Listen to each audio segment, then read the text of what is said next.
नमस्कार दोस्तों वर्तमान टाइम के अंदर आरएसएस एक ऐसा नाम है जिसका नाम सुनते ही जो राजनीतिक गलियारे हैं उनके अंदर एक हड़कंप सी मच जाती है। भले ही आरएसएस की स्थापना 1925 के अंदर हुई हो, लेकिन आज भी कई प्रमाणों के आधार पर कहा जाता है कि ये बहुत पहले से है। वर्तमान समय में आरएसएस बहुत बड़े संघ के रूप में काम कर रहा है। आरएसएस का पूरा नाम राष्ट्रीय स्वयंसेवक संघ है, लेकिन कई लोग आरएसएस को सिर्फ संघ के नाम से ही जानते हैं। कई लोग मानते हैं कि आरएसएस सिर्फ बीजेपी तक ही सीमित है या बीजेपी ही आरएसएस है, लेकिन ऐसा नहीं है। बीजेपी तो सिर्फ आरएसएस का एक संगठन है, इससे कई ज्यादा गुना बड़ा आरएसएस का संघ है। अगर आरएसएस के इतिहास की बात करें तो वो बहुत ही रोचक है, क्योंकि वर्तमान समय के अंदर संघ समाज में इस तरह से घुल गया है या इस तरह से फैल गया है कि आप कहीं न कहीं से उसके संपर्क में आ ही जाओगे। आज के समय में संघ दिखता नहीं है, लेकिन आप इस बात से अनुमान लगा सकते हो कि आज संघ 40 देशों के अंदर काम कर रहा है। आज सिर्फ आंकड़ों की बात इंडिया के अंदर करें तो इंडिया के अंदर 60,000 से ज्यादा संघ की शाखाएं हैं। लेकिन जब संघ की शुरुआत हुई थी तो संघ इतना बड़ा नहीं था।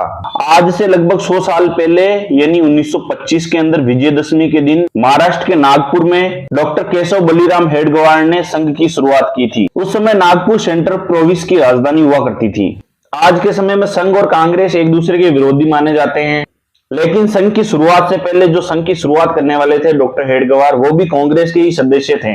डॉक्टर हेडगेवार हमेशा हिंदुओं को एकजुट करना चाहते थे, इसीलिए उन्होंने आरएसएस की स्थापना करी थी। उन्होंने संघ में एक नारा दिया, एक से संपत, जिसका अर्थ होता है एक पंक्ति में खड़े रहो। उस समय देश में जातिवाद उच्च चरम पे था, तब आरएसएस ने एकजुट होने का संदेश दिया था और छुआछूत को खत्म करने के लिए लोगों को प्रेरित किया था।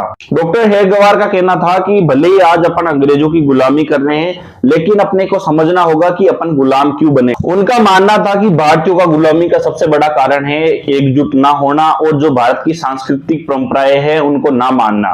सब जानते हैं कि आरएसएस हमेशा राष्ट्र को हिंदू राष्ट्र बनाने की बात करता है, लेकिन इसके बावजूद भी संघ ने कभी भारत की धार्मिक आजादी का विरोध नहीं किया है। संघ कभी भी अलग अलग धर्मों की पूजा पद्धति को रोकने का काम नहीं करता है। कई लोग मानते हैं कि संघ के अंदर मुसलमान अलाउ नहीं है या ये मुसलमानों का विरोध करता है, लेकिन ऐसा नहीं है। संघ के अंदर मुसलमानों को कोई भी छुआछूत या अछूत नहीं माना जाता है। आरएसएस के अंदर मुसलमानों के लिए भी मुस्लिम राष्ट्रीय मंच बनाया हुआ है। संघ हमेशा परिवर्तन पर विश्वास रखता है और समय समय पर परिवर्तित होता भी रहता है, तभी जाके आज इतने लंबे समय से संघ बना हुआ है। ऐसा नहीं है कि संघ पे कभी प्रतिबंध नहीं लगा। आज से पहले संघ पर 3 बार प्रतिबंध लग चुका है। पहली बार आरएसएस पे प्रतिबंध लगा था जब महात्मा गांधी की हत्या हुई थी। तब 31 जनवरी 1948 को नाथूराम गोडसे के द्वारा महात्मा गांधी की गोली मारकर हत्या कर दी गई थी। इसके बाद सरकार ने आरएसएस समेत कई हिंदुवादी संगठनों पर कार्रवाई की थी और 7 फरवरी 1948 को नेहरू सरकार द्वारा संघ पर प्रतिबंध लगा दिया गया था। संघ के कई बड़े नेताओं को गिरफ्तार कर लिया गया था, जिसमें गुरु गोलवलकर को तो प्रतिबंध लगने से पहले ही गिरफ्तार कर लिया था।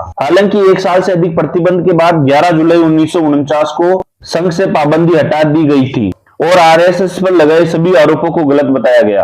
संघ के ऊपर दूसरी बार प्रतिबंध 1975 के अंदर लगाया गया। साल 1975 को भारतीय इतिहास और भारतीय लोकतंत्र के काले वर्ष के रूप में देखा जाता है, क्योंकि 1975 में तत्कालीन प्रधानमंत्री इंदिरा गांधी के द्वारा अपने निजी स्वार्थों के कारण देश पर इमरजेंसी थोप दी गई। इमरजेंसी के दौरान कई राजनीतिक संगठनों पर प्रतिबंध लगा दिए गए थे, तभी संघ पर भी प्रतिबंध लगा दिया गया था। लेकिन आरएसएस ने आपातकाल के दौरान जिस तरह से काम किया उसकी आज भी हमेशा तारीफ होती है। संघ पर तीसरी बार प्रतिबंध बाबरी मस्जिद विध्वंस के बाद लगा था। 6 दिसंबर 1992 को कार सेवकों द्वारा बाबरी मस्जिद को ढा दिया गया। इसके बाद तत्कालीन नरसिम्हा राव की सरकार के द्वारा संघ पर कार्रवाई करते हुए संघ को दोषी करार दिया गया और उस पर प्रतिबंध लगा दिया। हालांकि इस बार भी प्रतिबंध ज्यादा दिन तक नहीं टिक पाया और संघ और भी ज्यादा मजबूती से खड़ा हो गया। आरएसएस का जो नाम है राष्ट्रीय स्वयंसेवक संघ, उसका नाम ऐसे ही नहीं पड़ा। उसके अंदर जितने शब्द है उनका हर एक का अलग अलग महत्व है और हर अलग अलग महत्व को जानते हुए ही इसका नाम रखा गया था।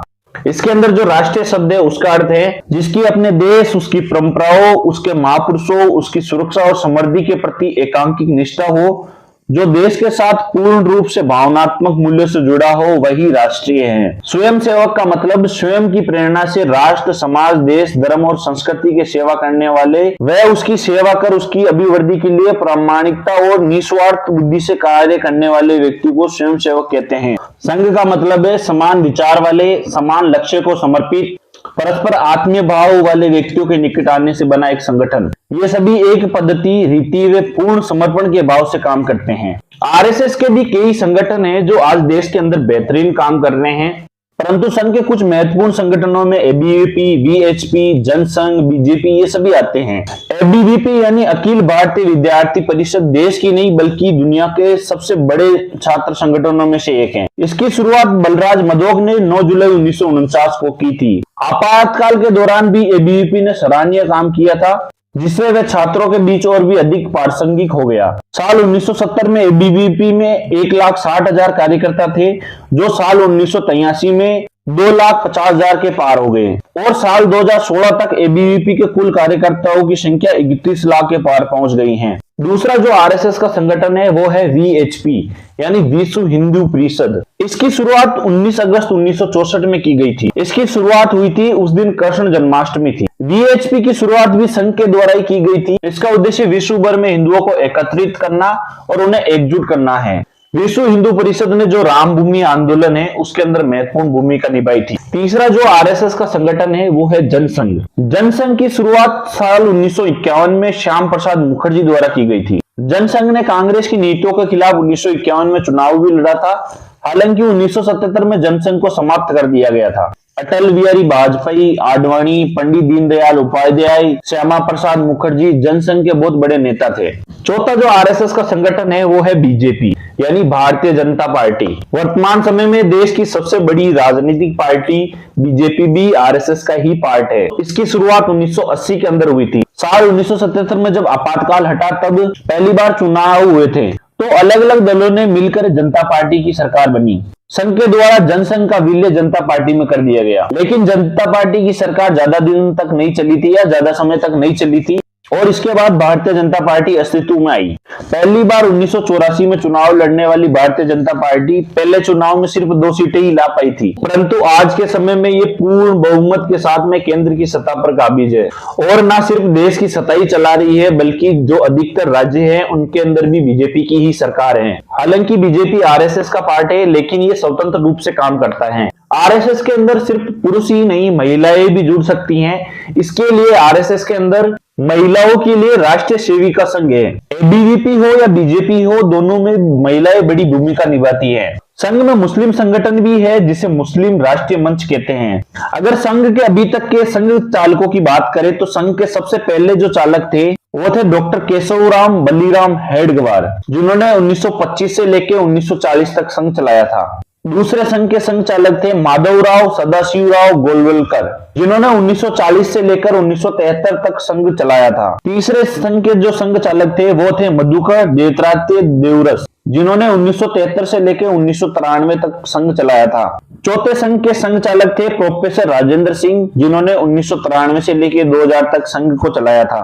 पांचवें संघ के संघ चालक थे कृपाली सीतारमैया सुदर्शन, जिन्होंने संघ को 2000 से 2009 तक चलाया था। छठे जो संघ के संघ चालक है वो डॉक्टर मोहन राव मधुराव भागवत हैं, जो 2009 से लेकर अभी तक को संघ को चला रहे हैं। दोस्तों, उम्मीद करता हूं जो आज भारत का सबसे बड़ा संघ है आरएसएस, उसकी जानकारी आप लोगों को पसंद आई होगी।